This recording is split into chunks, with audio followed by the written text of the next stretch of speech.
Hello. Hello? Hello? Oh, Hello. there we go. How do you do, sir?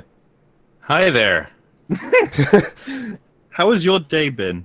It's actually been great. I've been able to take a break. Been watching you guys. So you guys don't like the video, eh? Well, It's not my a, favorite video. that's a way of Yeah. putting it, yeah. Yeah. No, I've been watching. How much? Quite a bit, but I think you said it best. I think you were quoting a commentator saying that this doesn't have to be a debate; it can just be a conversation. So Absolutely. can just let the air out of the room here a bit. We would prefer that, to be honest. So, yeah. Do you, I mean, do you know our names at all by any chance? I don't. Because we get mentioned a lot in the Last Jedi sort of discussions. Wolf, I think, has the highest viewed rant on the film on YouTube right now. Oh, I know your channels. I didn't know your real. Oh, that's names. what I meant. You Oh. have heard of us then? Yes, I've seen the videos pop up. You haven't given them a watch, have you, by any chance? I've watched the first one of yours, the like your longer one. Mm-hmm. Don't think I watched the Unbridled Rage one, and I watched about. I did watch the Dishonored Wolf one as well. If it's any point of Then, consolation, I've known Mauler for like 6 months now, and I still haven't watched all of his videos on The Last Jedi yet. It takes a few years to get through all of mine. Yeah, there. You got quite a lot to say about it, eh? Oh yeah, I look at. I've said. I don't think I said it in the series, but I've said it several times that I think Last Jedi should be used in universities to, like, show how fundamentally broken a film can get from a script. It's like fascinating. Right, because so like a lot of your points, I find, and I guess this is what I was like trying to get across in this video is like it depends on how you rank things, right? Like what you value, like because you're very oriented on like plot holes, right? Are like very important. Can I make that like a assumption? Like, Well, is that a fair representation of your position? I'd go for consistency as a word. Like, it applies to character and plot, which essentially takes the whole script with it then. Right. Okay. Because yeah, I think that's like where like most of the disagreements come from is just like for me, like when a movie has a plot hole that doesn't bother me as much anymore as maybe it used to. And like when a movie doesn't quite fit in with its predecessors, that doesn't bother me as much as it used to.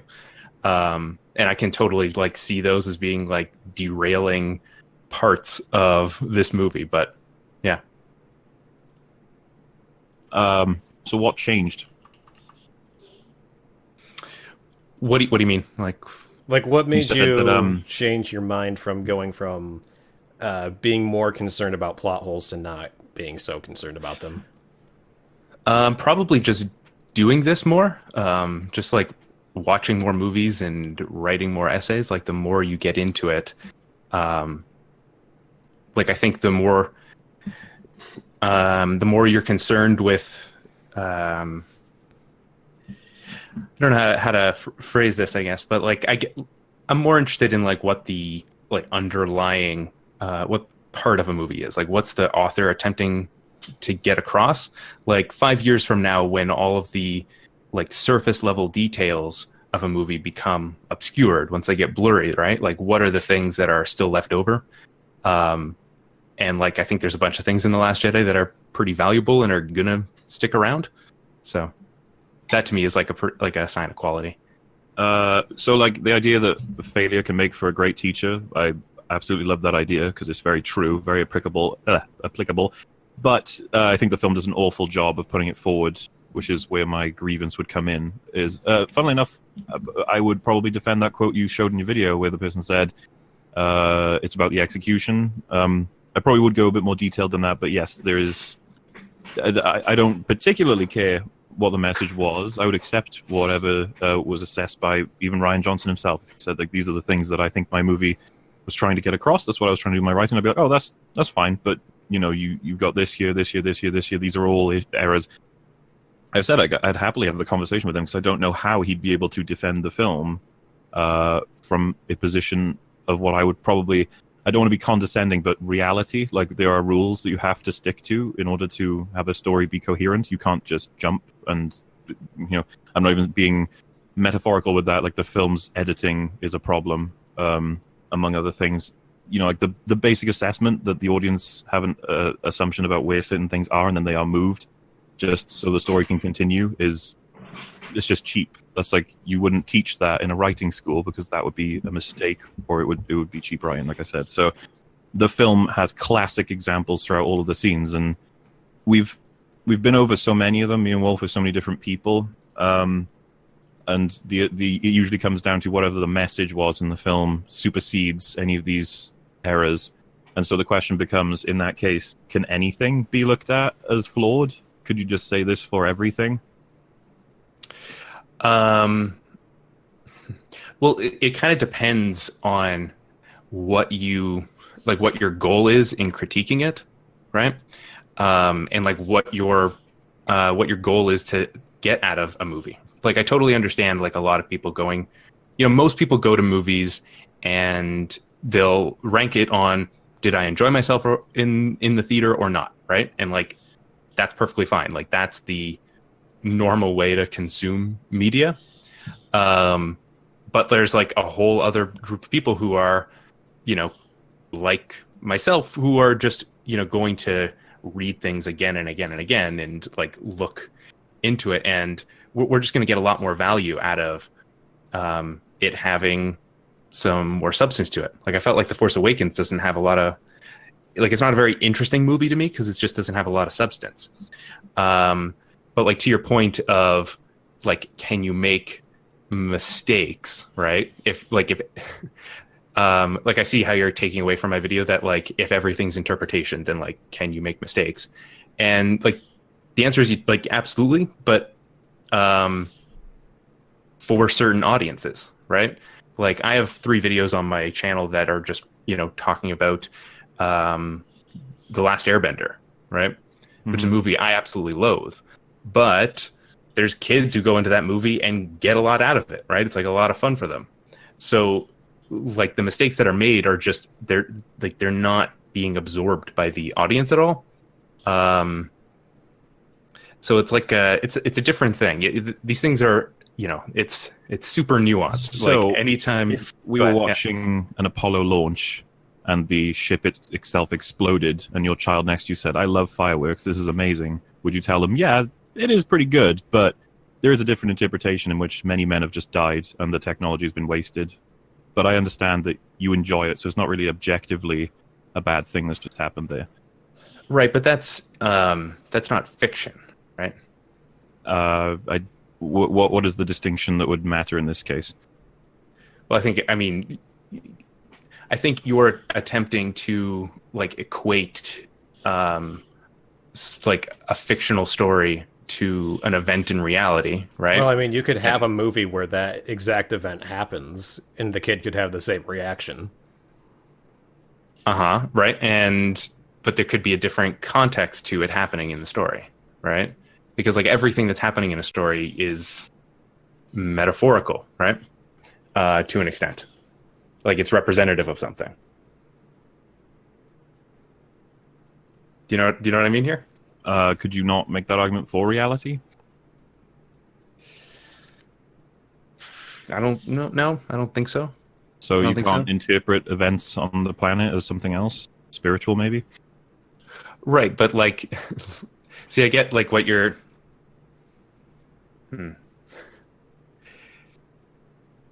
You can absolutely do that, right? What you're trying to get at here is like, you would be wrong, right? Like, if the Northern Lights happened and you think that it's X thing that's happening, you're incorrect, right? Yeah, it has but an definitive set of science behind it, while someone else could be like, well, that's God reaching out to us. Right.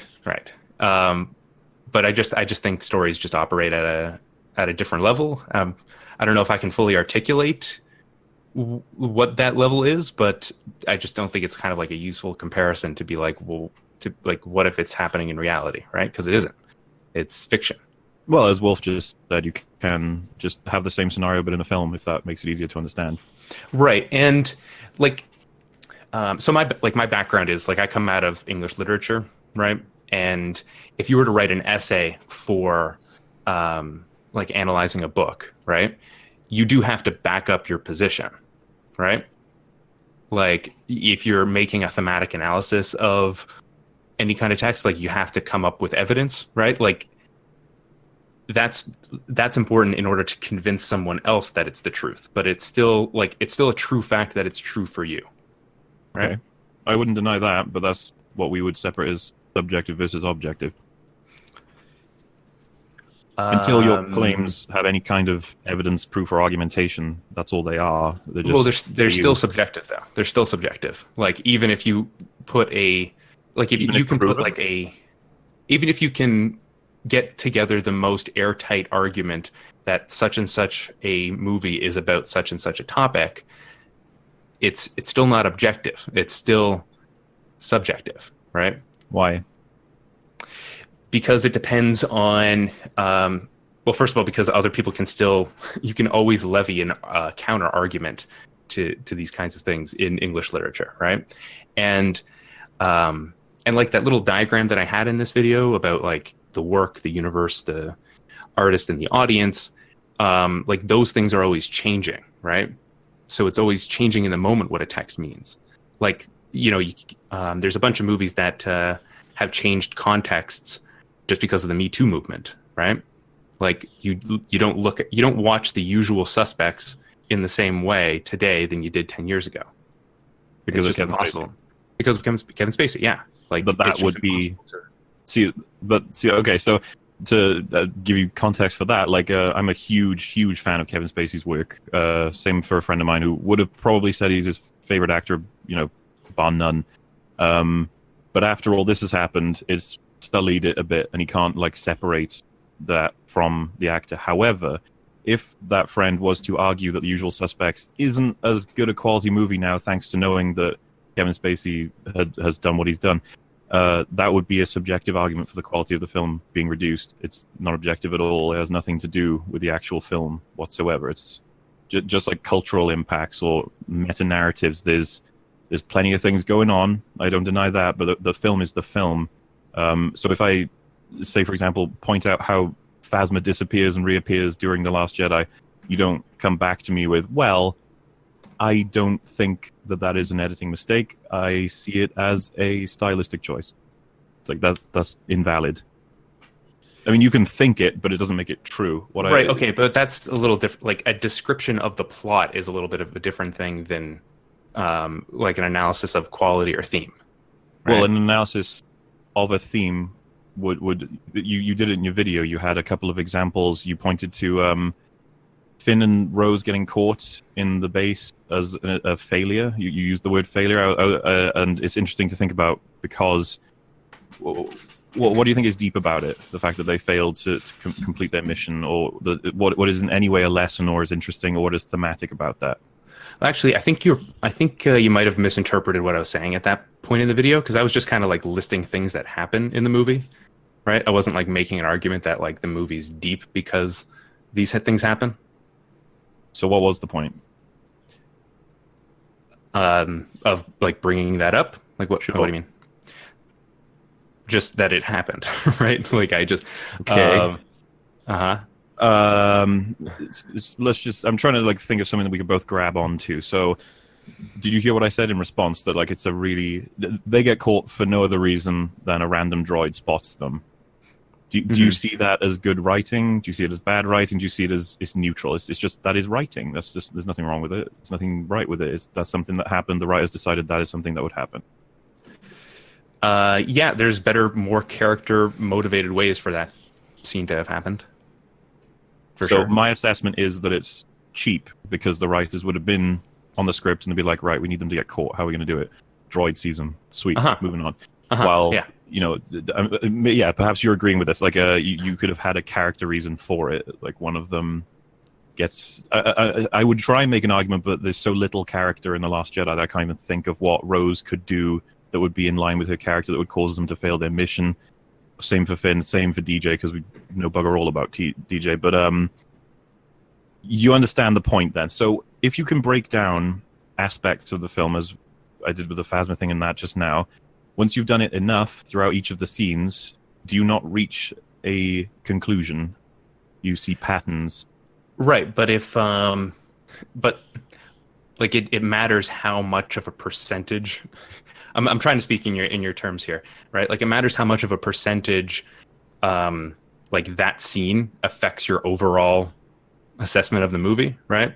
Like if that scene blew it for you, if that's 50% of your opinion, then it's, you know, you're going to have a different opinion than someone who just values something else more. Well, right? We spoke to I Hate Everything, right? And he said that there's only nitpicks about the plot that really are brought up. And so I said, okay, so the fact that all the Star Destroyers forget that they have hyperdrive during the chase, is that a nitpick? And he was like, okay, maybe that's not a nitpick. And I was like, no, it's a major plot error. That's the, or whatever you want to call it. Like, right, but I don't care. Actively, okay. This is what I'm saying, right? Sorry to interrupt you. So yeah. I Hate Everything understood it, and he was like, yeah, so the writers have actively said, we're going to forget this thing exists in order to tell our story. And so his response was, it doesn't bother me. And then I said, okay, it doesn't care that it doesn't bother you. This is a fact. It doesn't give a shit that you don't have a problem with it. This is the difference between objective and subjective. I don't get to tell you how I feel about it unless I was trying to offer you my opinion on it. It's a thing that we both agree is a thing that happened. So we've got that one. We can move on to the next one. When you put them up on a big wall, like all these different things that happen, you get to the point where you're like, right, so factually, this film is, you know, littered with errors. Subjectively, it could be the greatest masterpiece you've ever seen, but objectively, we're looking at a complete mess here.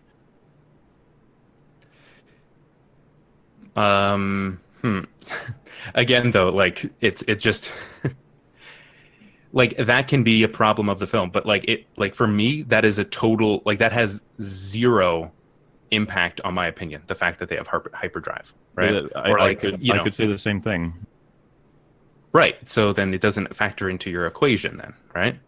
Not my subjective equation, but when I'm looking at, say, for example, I love the film and someone brought this to me, I have no choice but to say, yes, that is an error. And that is a problem in the script. But me saying it doesn't bother me is almost like, okay, it doesn't affect what we've just said, because it's like two conversations at once. We're talking about the things that actually happen and what they're worth, you know, within the film, with no other interpretation. This is literally just how things work versus how you feel about them. We don't care about how we feel about these things. We're talking about what they are and what they do. Right. So we can acknowledge that it might be a problem for someone else, right? But it's a problem in their subjective lens. It doesn't make it objective. That not talking about people. On that, it right? is a problem factually. It has nothing to do with people. Okay. How people interpret it, that's a whole other conversation. There's a line that's being crossed here. I'm trying to bring you back. We're not talking about how people see it, unless you're going to say that like everything in reality is based on just how we see things, that nothing is like has a basis. We're not going to that point, right? Like we all agree that, say for example, gravity and different laws exist. Like there are things that you have to abide to when you're writing your story. These things getting broken are errors, whether or not you feel they are. Right. Okay. Like I see, like I understand what you're saying. I just don't really understand why this is such a problem, because this is like every movie, right? Like every movie has some level of this. I suppose, but this is how it's right? determined. Like you can go find how serious they are. Right, but like The Force Awakens, I'd posit has like just as many problems from a plot level on like those types of things. Like I'm sure you can just dredge up videos that can. Yeah. My next series is going to be on The Force Awakens, and my script is currently longer than the one for The Last Jedi. So, right, perhaps you're right, perhaps you're wrong. It depends. The one thing I'll give you right is Jurassic Park, very much a favorite film of mine. The T-Rex walks in through his paddock, through the gate, and then later on that paddock becomes a cliff edge that the car gets dropped off. That doesn't make any sense at all. And it's there because they wanted to have the dramatics of the T-Rex entering the area and then the dramatics of the heroes being pushed off the cliff. But they said, fuck it, we're just going to put them in the same place. Hopefully people don't notice. However, that's one. It's like, how many more can you name from Jurassic Park? It's like, it gets a little bit tough. I'm not saying it's impossible, but it does affect the quality of the film. There's no denying that. The Last Jedi, like, I've given you a handful. But it actually... Okay, sorry to... You can finish that point there. I was just going to say that the Last Jedi is in, like, I want to say the hundreds in terms of issues. Right, but, like, just back to the Jurassic Park stuff, like the scene is better from, like, a visceral, like, emotional, suspenseful perspective because they've made that little switch, right? Like, it's movie magic there, that you forgot a little bit about the geography of the scene, and now the scene is better. Again, like it's right. Is it better subjectively if it's giving you those feelings? That's absolutely fine. From an objective standpoint, it's not. For most people who watch that scene, right? Absolutely. Like it's very suspenseful. It's one of the best suspense scenes. There's a reason I described it as one of my favorite films. I didn't say it's one of the best films. Yeah. Okay. Because that's two different things. Yeah, the objective robot who's judging these films is not going to give a crap if I say, I still love the scene. He's going to be like, I understand that. We're not talking about that. And then I go, oh, okay. And then what I can do is say, no, it makes sense because it was two different parts. And then we look at the scene and it's not. And I'm like, shit. Okay, fine. And the robot is like, see? So we agree. This is objectively an issue. And then I go, yes. And then the robot tallies the overall points of Jurassic Park. Actually, Lessons from the Screenplay did a video on it yesterday or today. It was very good. Explaining what the best parts of Jurassic Park are, and the bad pales compared. While in the Last Jedi, we've got what I would happily call like 95% just rotten in the film in terms of bad writing. Right, but like I'm seeing you kind of come back to this point a lot, and I just don't understand why you feel the need to like separate out what your viewing of the film is versus what your like guess the robot what, like as what the robot, right? Like it's so that we agree, like, why, instead of constantly fighting. As I know how altruistic that sounds, but I'm not kidding when I say like it makes conversations so much easier, because if you tell us Last Jedi is a masterpiece because of these amazing characters, blah blah blah, and then we come back with, but that doesn't make sense because this is this, then you go, okay, both of our interpretations. I'm like, whoa, we have our interpretations, but let's see which one actually lines up with the facts. We can agree on it and then go home. So, for example, you know, Holdo not telling Poe her plan. Do you genuinely think that that's like fine? Yeah. That doesn't bother me at all. So, would your reasoning be because she doesn't trust him? Yep. So why doesn't she tell anyone else? We don't know who she tells. Okay. Right. Why doesn't she tell him the plan once he knows that the transports are being fueled? What difference would it make?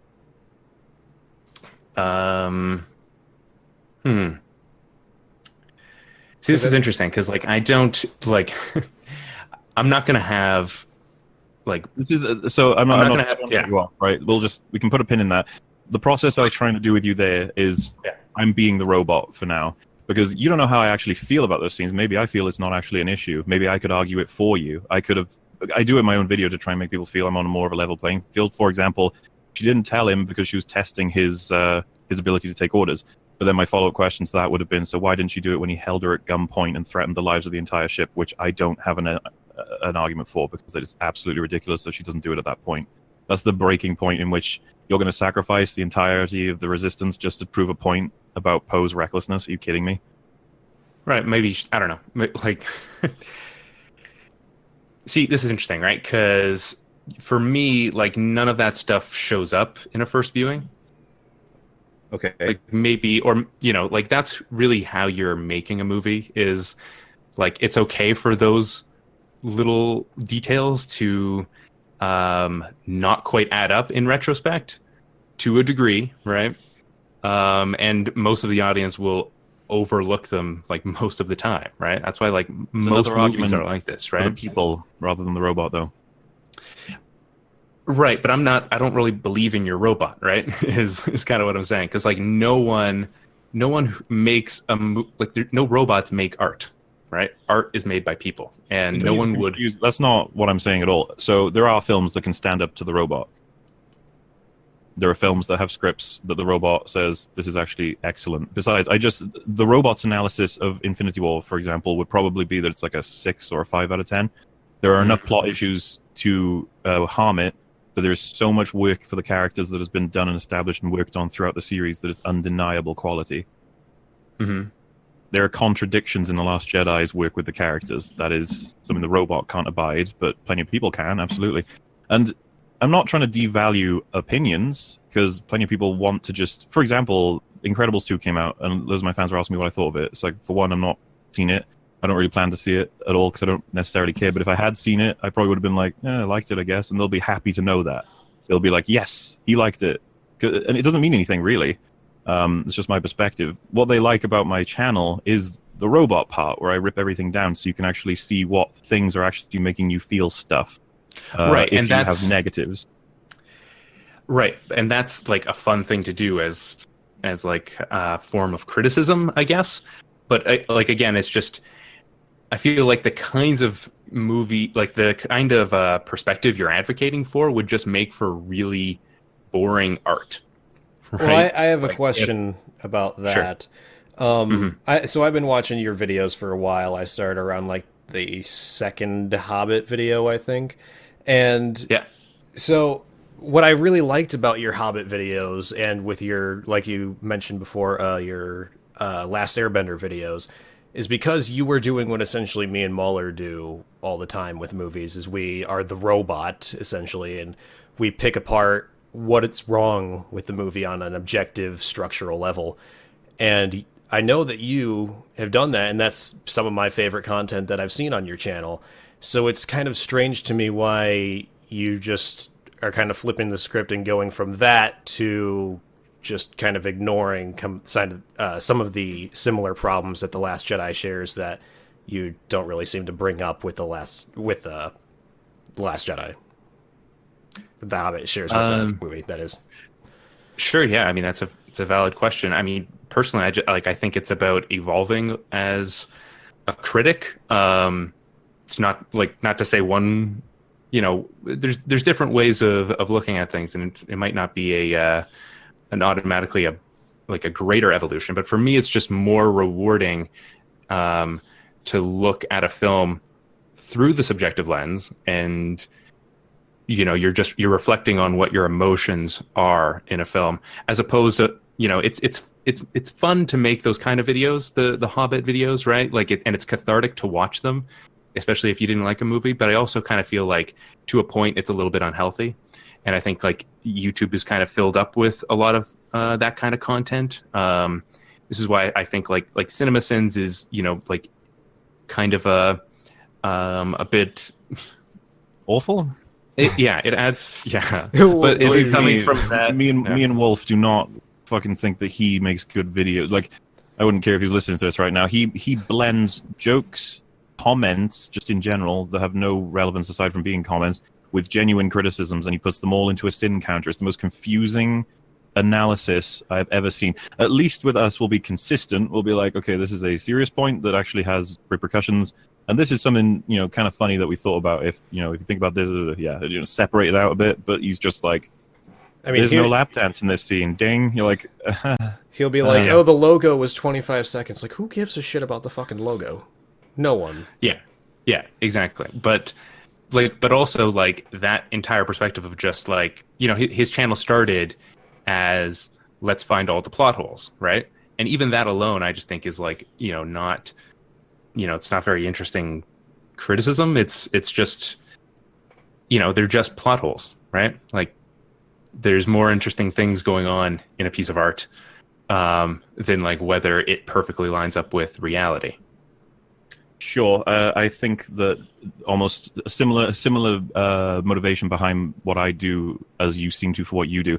I think it's a problem in reverse. I think that blending the idea that a film is just good because you can interpret it as good without actually paying attention to the script harms genuinely good scripts, and it confuses viewers who are trying to learn the difference.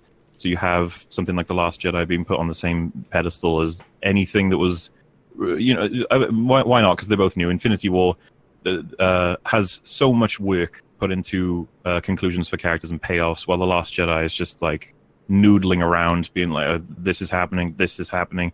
They're doing this for this reason. If you interpret it enough, it'll be good. Why make good films anymore? Why work hard on scripts when you can just shit out on a piece of paper and somebody online will find it good in some interpretation? So, well, that's not what I'm saying, right? Like, that's not what I'm like arguing for. I'm just saying like you should be more concerned with creating art that is emotionally resonant than something that is like intellectually satisfying. So this in is that why case, the robot is important, though. If you don't agree with everything from the robot, for example, he says this is issues, this is this, these are all issues, and you go, none of them bother me. You'd be like, well, that's fantastic for you, but the robots just explain why it doesn't work for so many other people. And until you fix those problems, which you can, I think I heard you say earlier that like art that would satisfy the robot probably wouldn't be very satisfying or something like that. Is that? Yeah, that's to me that's utter nonsense. Like Terminator 2, for example, it would please the robot massively outside of maybe one or two issues. This is my crux of my point. Picture the robot on the scale between 0 and 100. For every floor, it knocks it down by one peg. It's like, do you think the 80% would not be counted as a pretty great film? Because I would. I'd be like, shit, man, that's a good score to reach. And, plenty of films get over that. Is there no film you've watched and thought, yeah, no one's going to be able to poke a hole in this? This is a tight script. I don't have like an example like right off the top of my head. What are you thinking of? Well, have you seen In Bruges? Yeah. So what would you say is a plot hole or an error or some kind of inconsistency in that film? I have no idea. It's been a while since I've watched that movie. So. Is absurdly simplistic. Two guys go to a town, another guy comes in later, there's a gunfight, that's the end of the film. And you could be like, well then, it's like, it's about the characters. It always is. That's where the quality lies. The plot is tight, the plot is simple. And it would score high with the robot, but someone could come along and be like, well, I hated it, and then someone could explain why. It's like, well, it's boring. The two characters spend so much time doing nothing in this town. It's like, why would I care? It's like, that's absolutely fine, but objectively speaking, it's got shit tons going on, and you'd analyze the scenes showing all of the imagery and parts of the dialogue that are revealing to you the history of these two characters over time, and then that person can be like, well, I found it boring. It's like, that's subjective, try again. And then they go, okay, well, it contradicts because at one point he says this and another point he says this, and the robot is going to have to throw that line or that declaration against the actual film and see what's right. And then it's like, okay, actually, no, it does make sense. And then that person again is stuck because they didn't like it, but they don't actually have any objective reasoning, so they have to give up and say, I just don't like it. Personally, I just don't like it. And the robot is like, thumbs up, that is absolutely fine, because that is subjectivity. Right, but... Okay, but like, if they don't have an argument for why they don't like it, right, then they probably just haven't dug deeply enough. Or they're biased. Hey, wait, hang on. Okay, so yes, exactly. No, but that's exactly it, right? Like, they're biased because that particular story doesn't resonate with them as a person, right? Sure. Like, everyone's biased, and that's, if you have a complicated relationship with your father, then you're going to react deeply to movies that are about that, right? You can call that bias, but that's also like why art exists, is to like explore that, to give you a better understanding of like the feeling that you already have.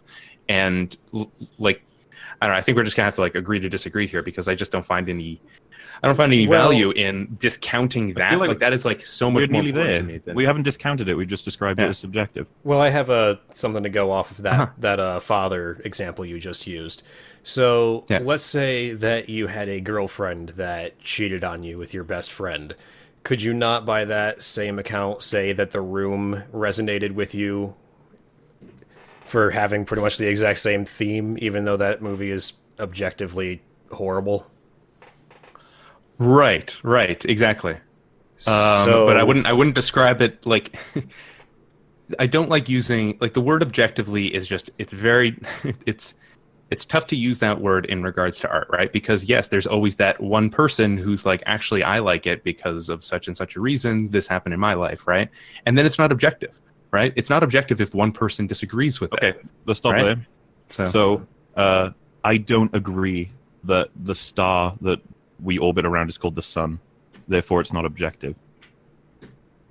I don't Okay, agree but that the that's- world is round, therefore it's not objective. I made this argument to You a need, different. you need an argument from art. That's the thing. You can't just use Well, so- scientific facts to disprove an artistic argument, right? Like they're I not. had this argument with the right opinion, and he's extremely pedantic and I'm going to say intelligent. I like the guy a lot.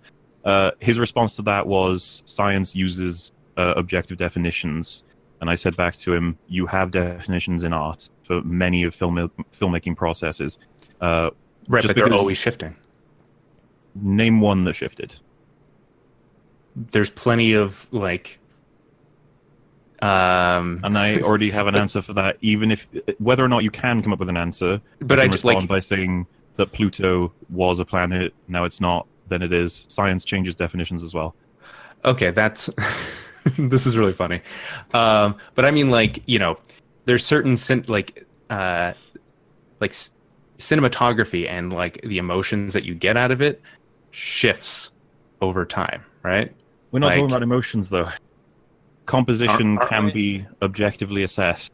For example, the focus on a frame. You could have everything is blurry throughout the whole film. You don't get to go, that's objectively good filmmaking. Be like, no, it's out of focus. That is bad.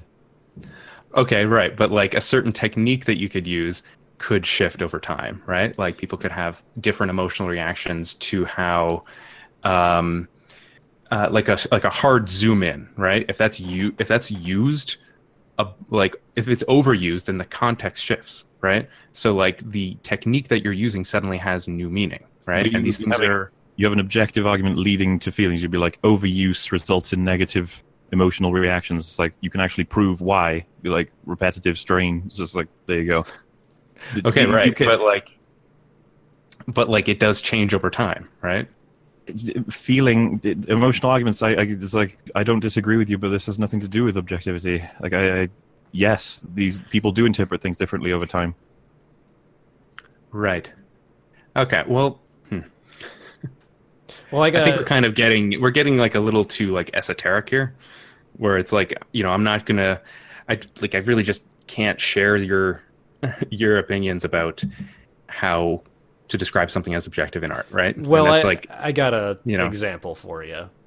So, I mean, obviously, I can like point out Surtur from Thor Ragnarok, and I think he looks fucking hideous. Mauler doesn't really have a problem with it.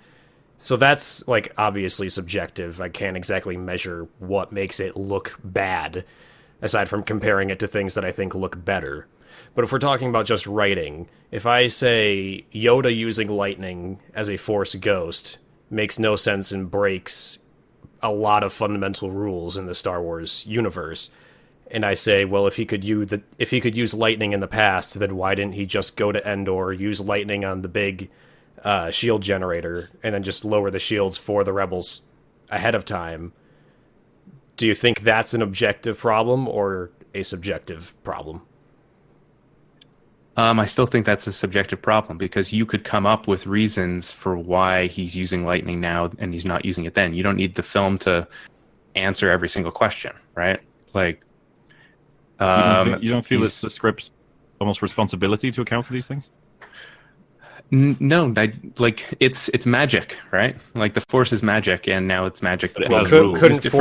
Couldn't Force ghosts have stopped Order 66 from happening in that case then, if it's just magic? Right, but you can say that maybe the Force ghost didn't have that power back then, and now, you know, maybe Yoda is getting stronger in the Force as In he's that dead, case, right? You see what I mean? hasn't Like, it'd he- be a problem. Why did he use it to help them in the film then? Okay. Can he only use it on the island? Sure. I mean, like that's a question for you to ask, but like, you know, we're kind of getting to the, you know, why don't they just take the Eagles to Mordor kind of argument, right? But that is valid. Right, but the actual response there is that like the Eagles don't want to interfere with the realms of men, right? Like that's the answer. There's Sister, right? quite a few different answers to it, but right, but maybe the Force ghosts have, you know, a philosophy of only interfering to a certain extent, or maybe they can only exist for a certain period of time. Like they can only be there for a few minutes at a time, right? I like this Like, though. This is good because you're actually like countering with objective stuff. So because these things, if they were to be established as rules, would actually counter what we're saying. So, but they haven't been, right? And I don't think they ever will be, because I don't think they're going to actually care enough to do it. But what about just the fact that just the fact that you can come up with this kind of stuff, yeah, right? But not always, right? Not every scenario has an answer for this. Okay. So why didn't they use hyperdrive, all of the Star Destroyers in the fleet? Yeah, I don't know. Because you're going to tell me like they didn't have the fuel? It's like, why? How are they there? Yeah. And if the ship is faster than they are, then how did it not outrun them? Oh, people have argued against that. They said that it stayed at a speed that put it faster than them, but not outrunning them because it needed to conserve fuel. See, and that's they never state that, but it passes, right? It's not good because it's never stated in the film, but it passes as an assumption. Like, fine. But there are way more errors you could go over. And this is the process. You would eventually come to a conclusion. It's like, okay, we've been through every event in the film, all the characters from start to finish in the plot. And it's like you tally up all these issues and then you come to your conclusion. And that's the robot's way of doing things. And then at the end of it, I'm like, yeah, personally, I felt that the film was X, Y, Z, and that a lot of the stuff that I've stated would have made me feel that way. But it's all like we're in a round table and we get all the facts on the table and then we all have our own takeaway from it. That's the line that's crossed. That's the interesting part of the dissection, if you will. My subjective assessment of a film rarely lines up with the objective one. It could be close, but it'll rarely be like one for one. Okay, then right. Then I think we're like, to me, I think we just disagree on like how important it is to even acknowledge the robot that you've set up here, right? Like, because to me, like if you put all of these problems into the robot's computer, you're multiplying them by 0, right? Because it doesn't affect my enjoyment of the film, right? So to me, it's just it kind of like it's fun to think about those kind of things after the fact, but like in the moment, it's not changing anything for me. So I just don't see it as like the main form of criticism, that makes sense. Right? So like, there's two things. The first one is the right opinions conversation with me ended with him saying, "Why bother? What's the point of this anyway? Why even bring this into the conversation?" And so I went at him for a good 10 minutes explaining like essentially my start to where I am now in terms of analytical conversation. And I can reference your video.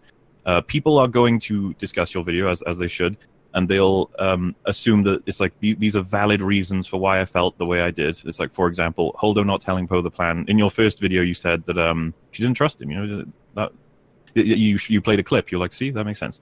Mm-hmm. Like, okay, but then someone could easily challenge that and be like, yeah, but why didn't you do X, Y, Z here, there, and there? And so the person you've just told that to is like, oh yeah, it does make sense. Sweet, I did like this film, and it was a good film. That's the process complete. I'm happy.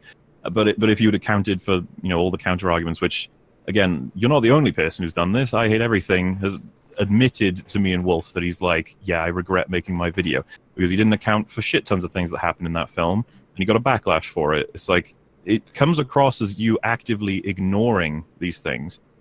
Conversation becomes so much more clear and to the point. If, for example, I say to Wolf, I loved Jurassic World Fallen Kingdom, and then he's like, what? The film was awful. And then I go, oh no, I understand the film was awful, but I really liked it. He'd be like, okay, that's strange. You usually don't like things that you can put this many holes in. And I'd be like, oh yeah, For example, Batman and Robin, I actually enjoy watching because Arnie is so ridiculous in that film, and it's such a stupid film. It's like a so bad it's good moment. I'm pretty sure Wolf loves The Room. It's like one of his favorite films of all time. Yeah, I love that We movie. separate these things out because it makes conversation so much easier. Because if he just tells me I love The Room, my brain is like, does he think The Room is good? And it's like, no, we're clear. The Room is bad, but it's something you can enjoy because it's so bad. Like, and when you get to that point, if I was at that level with you, like of understanding, and then I watch this video, and you tell me that this isn't you saying The Last Jedi is a good film, it's arguing what you got from it and why it made you happy. And I'd be like, oh, I wonder if that could be ruined. And that's another concept. There's a friend of mine who's refusing to watch Westworld with me because I've told him that Westworld is bad and I could prove it. If he watched it with me, we could go through how everything works. He's like, no, I don't want you to take away how much I enjoyed that series. And I was like, oh, okay, yeah, no problem. Kind of like funny. Everyone's different on this, conversation. I just like it when we have everything laid out, understood, and then we move on to the next topic. It's what makes discussion very satisfying to me. You can talk about what you gain from it, like lessons or understanding, like in terms of the failure as a teacher thing, because I am on board with it. I really like that idea. I would just probably prefer it if it was executed a bit more consistently. That's all. Does all that make sense? Yeah, no, I understand. I think I understand your position. I had something really insightful to say here.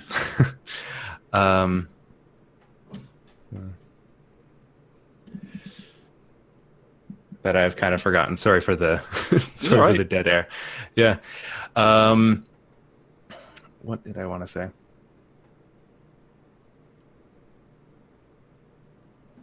Oh, yeah. I was gonna. I don't know how insightful it is, but I just was going to mention that I think it's like a very high bar to set, that you need to consider like every possible plot hole and like logical problem in the film before you can have a discussion about it, right? Like, and that's kind of what you said here, where it's like you want everything laid out on the table first. But to me, it's like it's more interesting to just have, why try to think your emotions away? Is that's what kind of I my would response to assume that, right? discussion is for. There's a friend of mine who I share very close perspectives with, but he loves Iron Man 3. I hate Iron Man 3 with a fiery passion. So we're setting up a time where we're going to be able to discuss it. We'll both watch it, and then we'll both, have a conflict of ideas, and one of them is going to win. This is a person who's very on board with the perspective about objectivity versus subjectivity. We're going to come out of it as one of us is probably going to be like, okay, I did have a bit of awkward. I didn't have the right information on this. That's kind of how it goes. Right. But I kind of like disagree just with that assumption, right? That one of you will win and that one of you should win, right? Like, that shouldn't really be I use the that point. very. I don't want to like frame it as if it's a fight. Like I'm actually. We don't look at it as a win loss. We look at it as a gaining knowledge, gaining perspective. Right. And yeah, and no, like that's kind of what I'm attempting to do on my channel too, right? Where it's, I'm looking at these pieces of art and you're trying to figure out how this will help you write your own stuff in the future. What are the principles that you can take out of it that will work, most of the time in similar situations, right? Not all of the time, not in every situation. But, to me, it's like, if you convince him to not like Iron Man 3, then like, that's a loss, right? Like, you've reduced entirely. No, but you've reduced the amount of enjoyment in the world, right? Like, if my Hobbit videos actually convinced people to dislike those films, then like that sucks. Well, I think you're looking at it from the wrong point of view, because if you convinced people, which I'm sure you did with your Hobbit videos, or at least helped enforce the people that already knew that those movies were terrible and help them understand why, I think people gain a better appreciation for movies that are really good when you point out things that are really bad. There's a scale. If you can identify what is doing Could you say that again, sorry? Yeah, so which one of us? I'm guessing Wolf.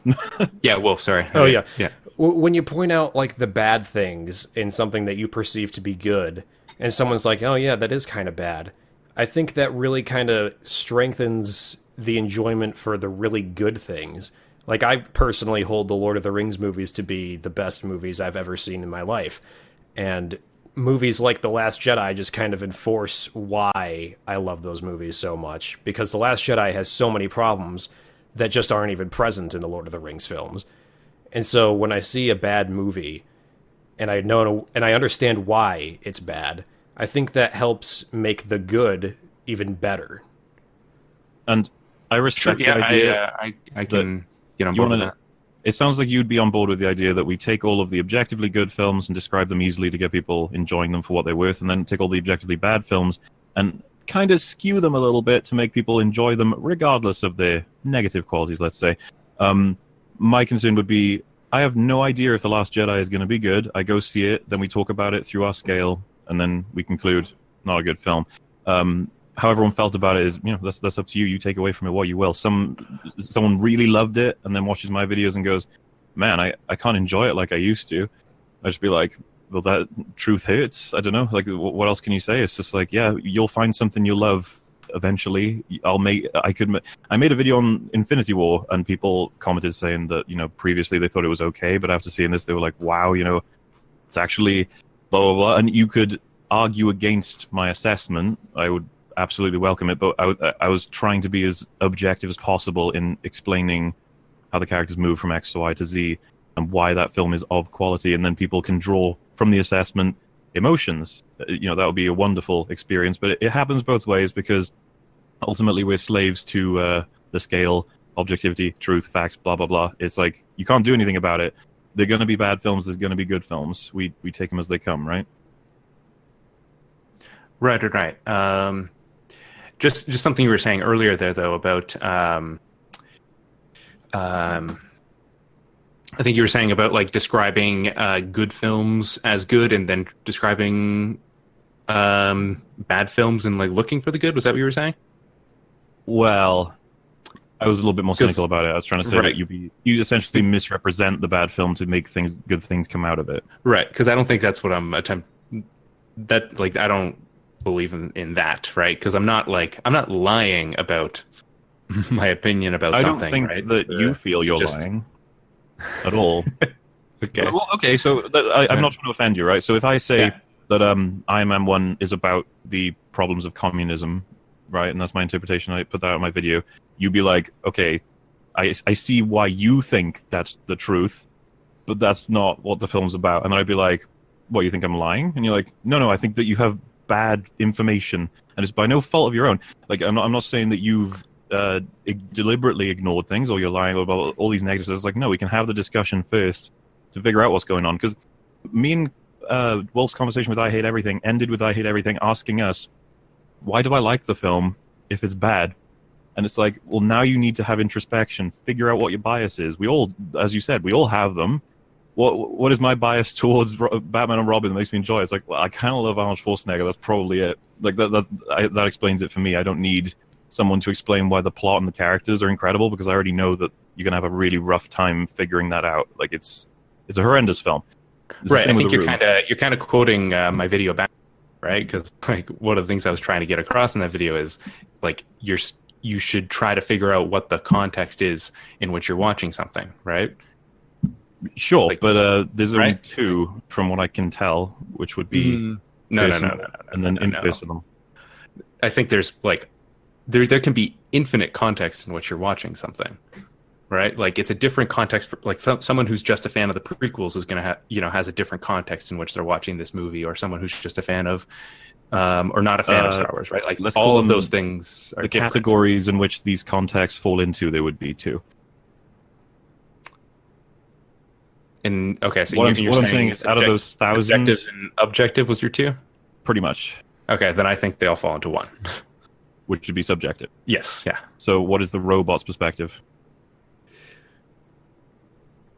I think that's just the thing. I don't think he exists. I don't agree that the robot exists. That would be a definitive flaw in your perspective, because I can guarantee you that for every film that exists out there, one person on this planet would have watched it as the robot would. They would have torn it apart. Me and Wolf did it with The Last Jedi. Okay, but that's still there.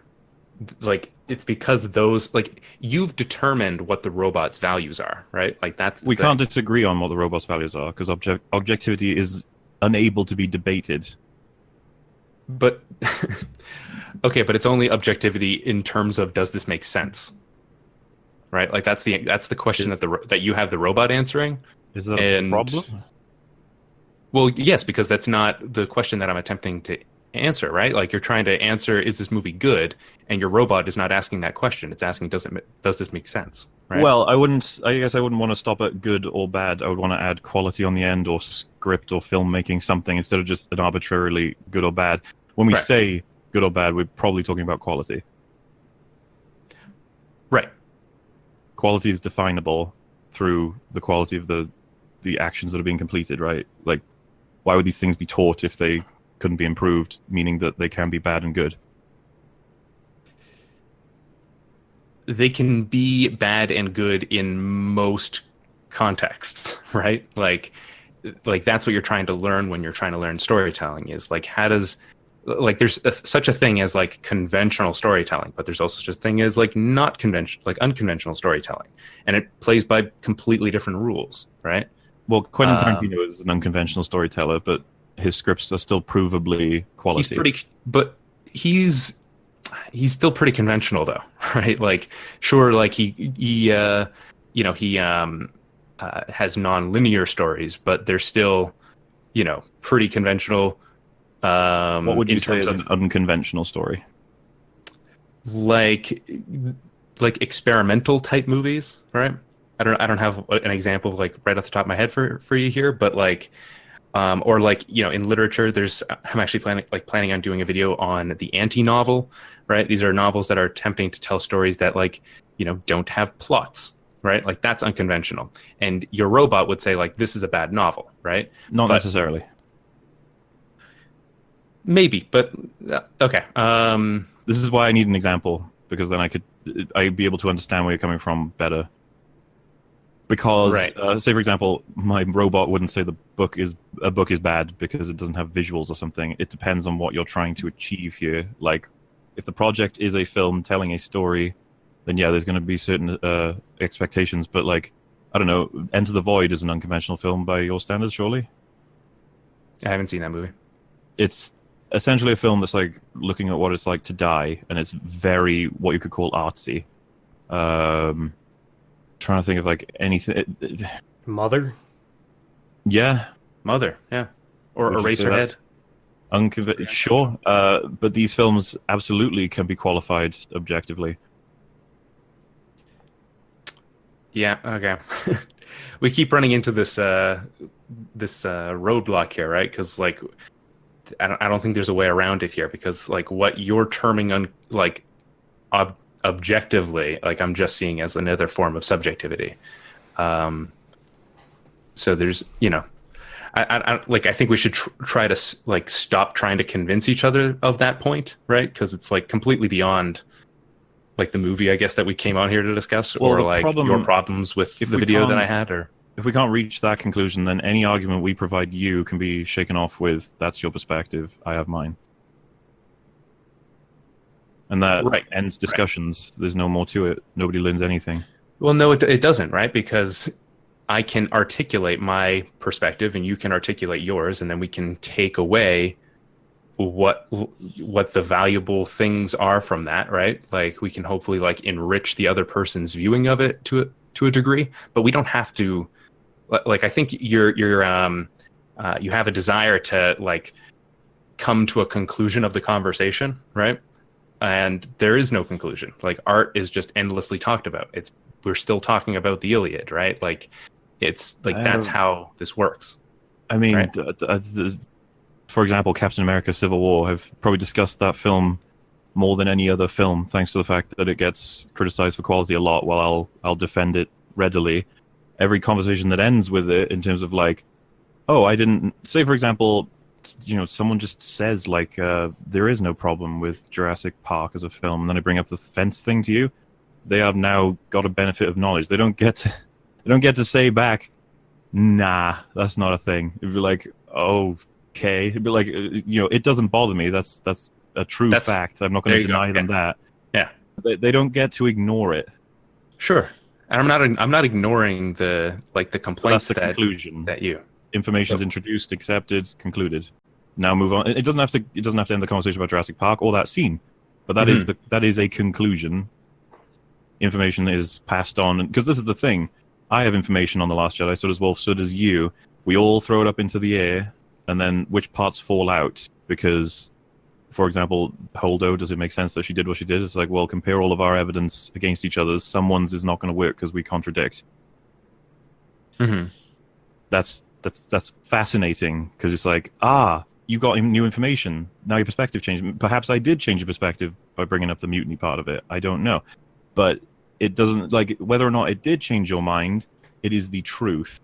Until it's proven wrong, I suppose. But that, again, that's no different than science. Right. It's okay. So it's the theory that you have about a particular thing, right? But like, it's just, but and you've said this too, right? It's just you can still keep your own perspective that you had Absolutely. prior to that, right? And that's all that I'm kind of saying here with with my video and that I've been saying here, right? Is that like, sure, we can, you can find all of these problems with the movie, right?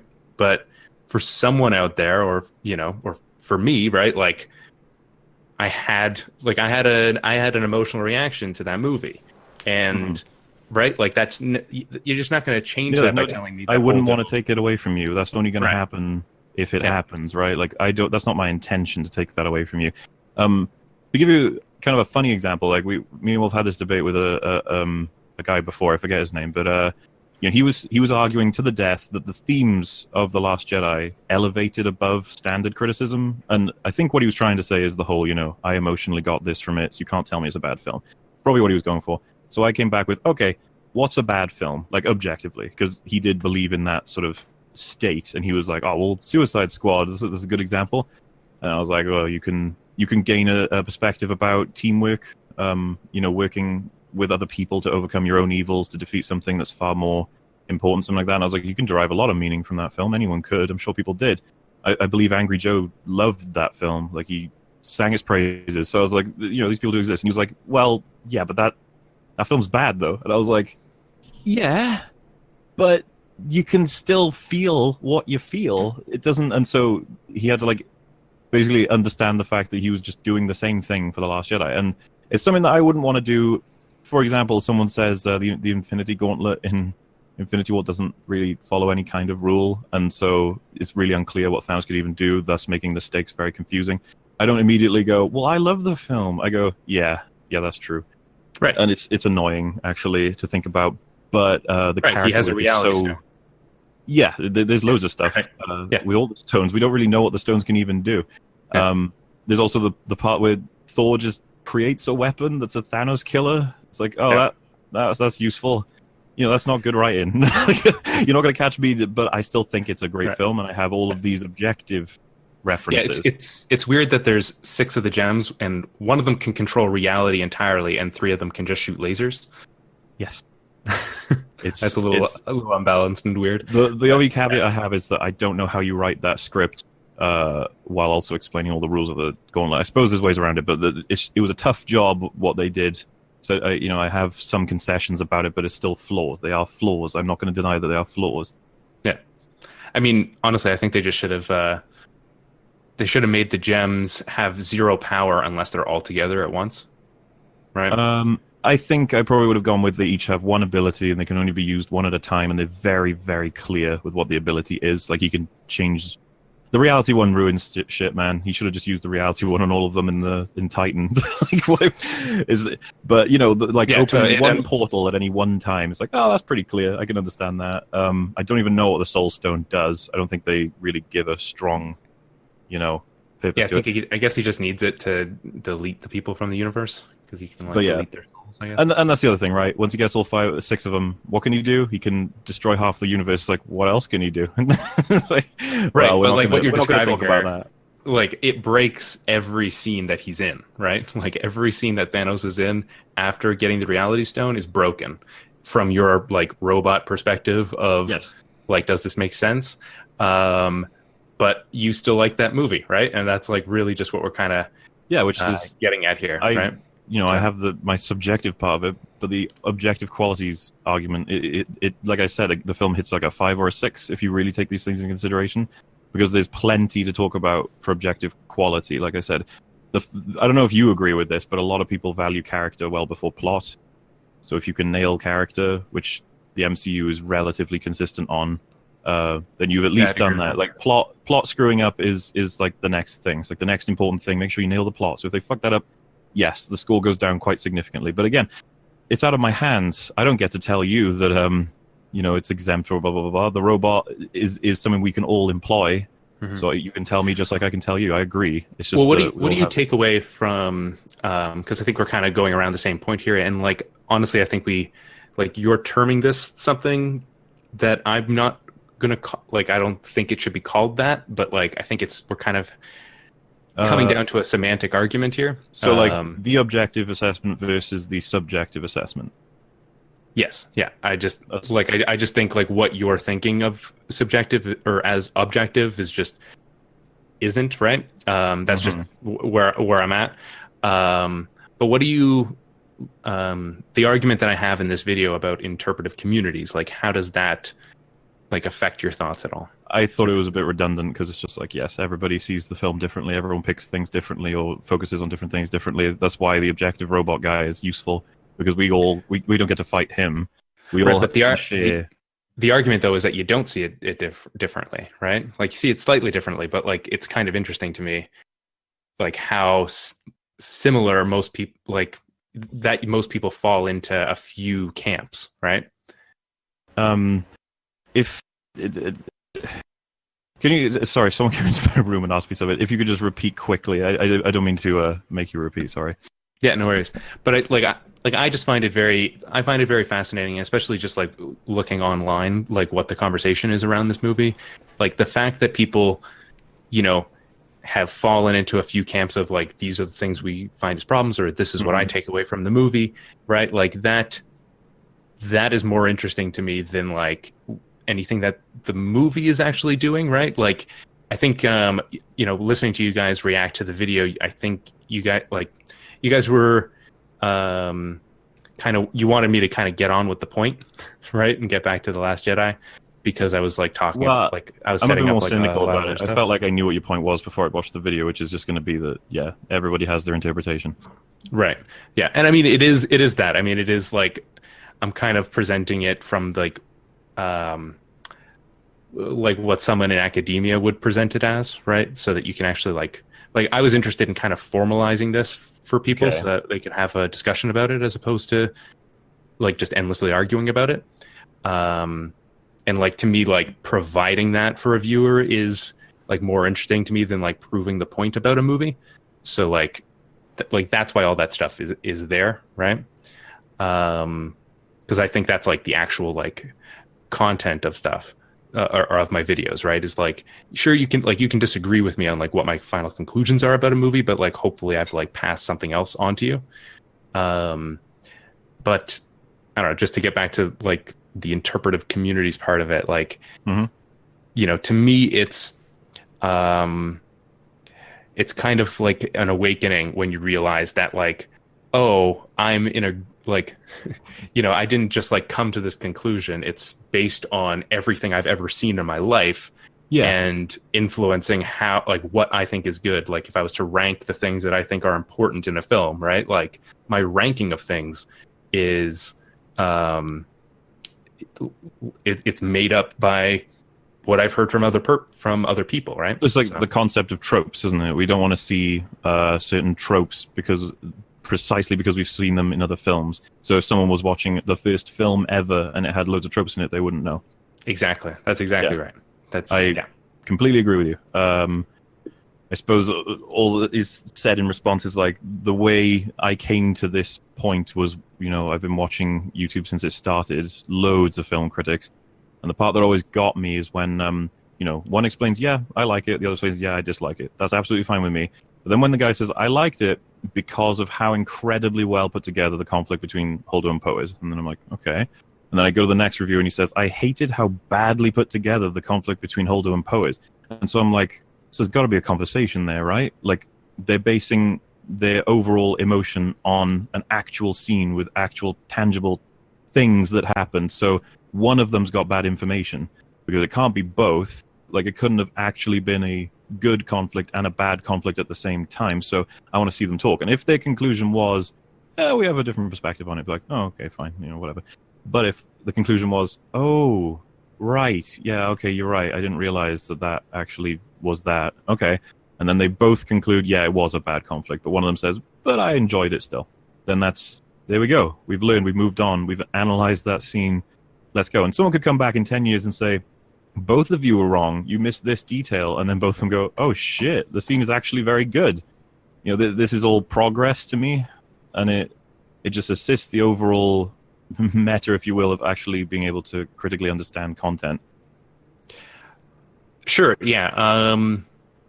Like, I think you can do that in, like, a few situations. But, like, it's I think it's kind of limited, like, to the degree to which, like, that kind of conversation will happen, right? Like, it's just the stuff where, like, if there's a plot hole and one person didn't notice it and the other person did, then they realize that it exists and their views change. But, like, to me, like, the way more interesting conversation in this movie is, like, how Luke is characterized, and that's never going to get resolved in the way that you're describing it, right? Like, right, I mean, if there's, say, if you have this plot of A to B to C to D to explain why it is you felt the way you did about Luke's, position in the film and the others put together, but then we have a completely different interpretation, we share ours, and the references for why we came to our conclusion, that might change your assessment or vice versa. It's possible that it could, right? But, like, it's not as definitive as your previous case, right? I'm absolutely happy to agree with that. For every single case, there's going to be a different amount of wiggle room. Let's put it that way. Yeah. Like, the amount of blur that there is like, it's just a completely different thing, right? Because it totally goes back to, like, who you thought Luke was before the movie started. Yeah. Right. Well, like as Wolf brought up the whole, does Surtur look ugly? It's like, we don't have much information to go on. If I was a CGI artist who worked really hard on the film, or knew someone who did, and I can reference the Wolf why it looks good in more definitive matters, he'd be like, okay, maybe you got me there. But until that happens, we're going to have to agree to disagree, because there's nothing we can do with it, really. And everything has that level of understanding about it. How Star Destroyers work and what hyperdrive is, so we could get to that point there. But yeah, Luke, as you just said, who was he before the films? Who was he after the films? Is it a problem that we've missed 30 years of development? It's all up for discussion. We could have that discussion if you wanted, but it is important to get fundamentals out before we would get to details, I suppose. Right. Yeah, I think, and I think you're kind of...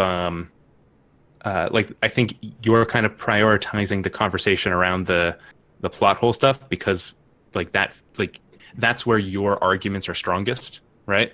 So, like, you're starting there because, like, you can construct a pretty strong castle around a position, right? So we spoke to Ide everything for 5 hours. The first point I made was one of those and a few other plot ones. And he was still like, yeah, doesn't bother me. Wolf brought in a few plot ones. Then we started going to character. We did it for a very long time. And we finally got him to go, okay, the film is bad. Fine. Like, almost begrudgingly. But, like, calm down.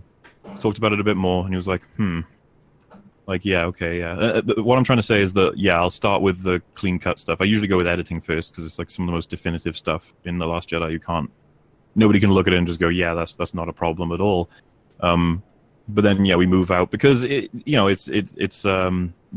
builds the structure easier if we start with the solid stuff and then we move to the debatable stuff, I suppose.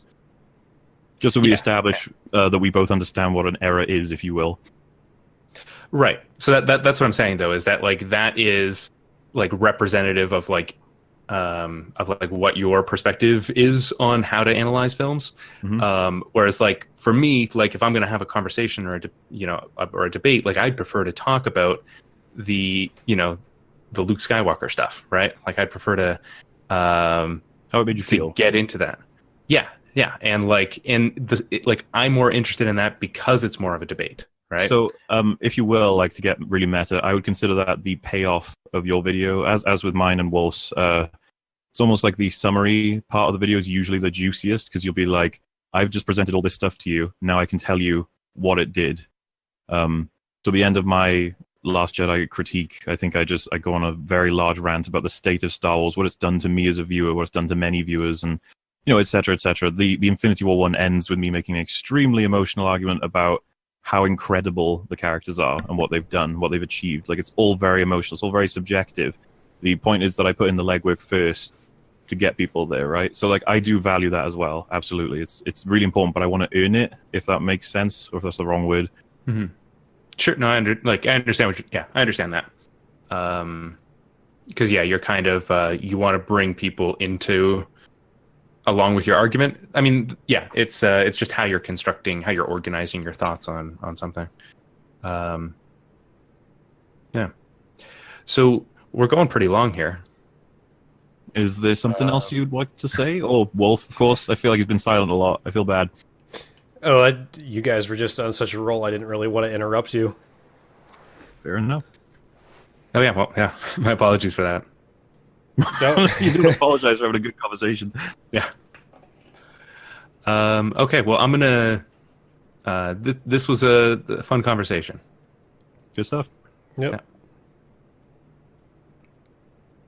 Okay, I'm gonna